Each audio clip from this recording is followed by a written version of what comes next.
Speech sounds are produced by a combination of muscular actions to control airflow from the lungs, the position of the vocal folds in the airstream, and the position of the tongue and the lips to shape the sound.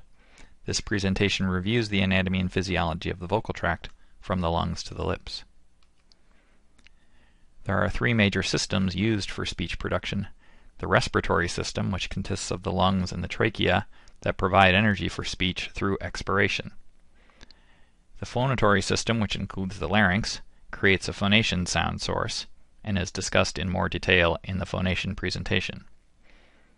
The articulatory resonatory system consists of the pharynx, the oral cavity, and the nasal cavity.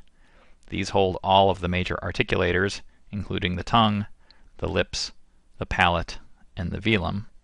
These are used to shape the phonation sound source, and in some cases to add a noise sound source. The respiratory system includes the lungs, which are surrounded by a rib cage of 12 ribs on each side, and bordered on the bottom by the diaphragm muscle. The lungs are connected to these surrounding structures by a pleural lining, so that if the diaphragm muscle or the rib cage moves, the lungs expand or contract along with that movement. The lungs are connected to the rest of the vocal tract by the trachea and bronchi. These are tubes that consist of rings of cartilage covered by a skin membrane. Important aspects of the respiratory system for speech include inspiratory and expiratory muscles, such as the diaphragm, internal and external intercostal muscles, and the abdominal muscles. The diaphragm and external intercostal muscles are used for inspiration and also to restrict expiration during the early phases of speech to control pressure for speech production. The internal intercostal muscles and the abdominal muscles are used for expiration. When the lungs are very empty, these muscles can contract in order to maintain speech production. While breathing for speech, about 10% of the time is spent in inspiration. The remaining 90% of the time is spent in expiration, because you only talk during expiration. During expiration, pressure for speech production is controlled very carefully by a balance of contraction between inspiratory and expiratory muscles that depends on how full the lungs are at the time. The phonatory system, which is covered in more detail in the phonation presentation, consists primarily of the larynx, with its three main cartilages, the thyroid, cricoid, and arytenoid cartilages. Phonation is controlled by adduction of the vocal folds using the interarytenoid and lateral cricoarytenoid muscles, and abduction of the vocal folds by the posterior cricoarytenoid muscles. The phonation sound source creates a quasi-periodic sound with a fundamental frequency and many harmonics that are multiples of the fundamental frequency. The articulatory resonatory system consists of the three main cavities, the oral cavity, the pharynx, and the nasal cavity. The oral cavity is surrounded by the lips, teeth, palate, velum, and tongue, and is the location where most speech articulation takes place. The pharynx is bounded by the tongue and the posterior pharyngeal wall, and is an important resonating cavity for vowels. The nasal cavity is usually blocked off by a raised velum, but it is an important resonatory cavity for nasal consonants. Within the oral cavity is the anatomy for the major places of articulation, including bilabial and labiodental articulation near the lips, alveolar articulation at the alveolar ridge behind the teeth, palatal articulation along the hard palate, and velar articulation at the soft palate, the front part of the velum.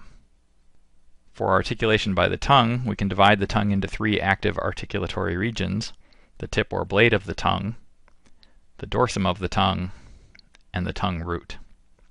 In addition to the oral cavity being an important location for resonation of the sound source created by phonation, oral constriction can generate a noise source for speech sounds as well.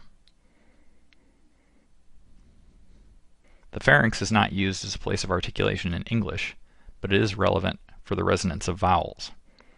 The tongue mass connects the pharynx and the oral cavity such that when the tongue is lowered in the oral cavity, the tongue mass moves into the pharynx, creating a pharyngeal constriction, and when the tongue mass is raised in the oral cavity, that leads to pharyngeal expansion.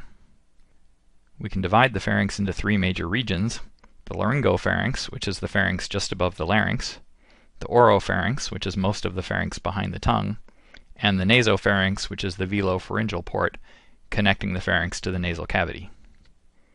The last major cavity is the nasal cavity. There is no articulation that takes place within the nasal cavity. The structures and spaces within the nasal cavity, like the sinuses, are all fixed in place. This provides a common place of resonance for all the nasals regardless of their place of articulation. Resonation by the nasal cavity is controlled by the velopharyngeal port. The venule is raised by the levator veli palatini during the production of most speech sounds, but is actively lowered for nasal sounds by the palatoglossus muscle.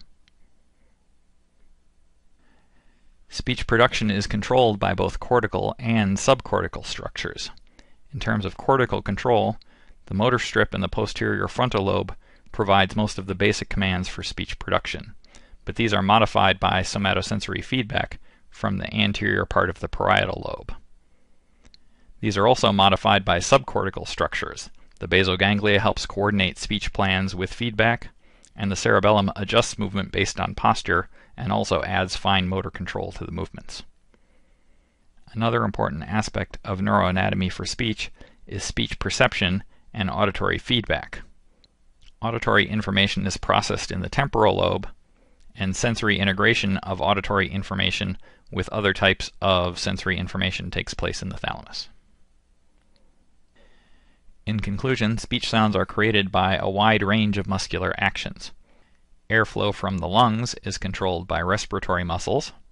Phonation is controlled by laryngeal muscles that position the vocal folds.